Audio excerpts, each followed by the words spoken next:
امروز آخرین روز از سال 2023 و با دوستام قرار گذاشتیم بریم بیرون و توی شهر بچرخیم و با هم دیگه جشن بگیریم. امسال برای من خیلی سال عجیبی بود به خاطر اینکه زندگی مستقلی رو تجربه کردم و یاد گرفتم چجوری از پس خودم بر بیام، یاد گرفتم که چجوری باید تایممو مدیریت کنم تا بتونم به همه کارام برسم و منو تبدیل کرد به انسان بالغ‌تر. و امیدوارم که سال 2024 هم سالی باشه پر از تجربه‌های جدید و خوب. و ما تصمیم گرفتیم با دوستام در کنار هم آخرین روز سالو توی این خیابونا راه بریم و از فضای سال نوئی لذت ببریم. هرچند که نسبت به روزهای دیگه خیلی خلوت‌تره به خاطر اینکه اکثرا همه با خانواده‌هاشون توی خونه ترجیح میدن جشن بگیرن و با هم دیگه غذا بخورن و خوش بگذرونن.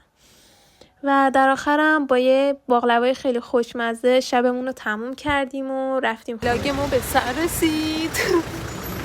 کلاقه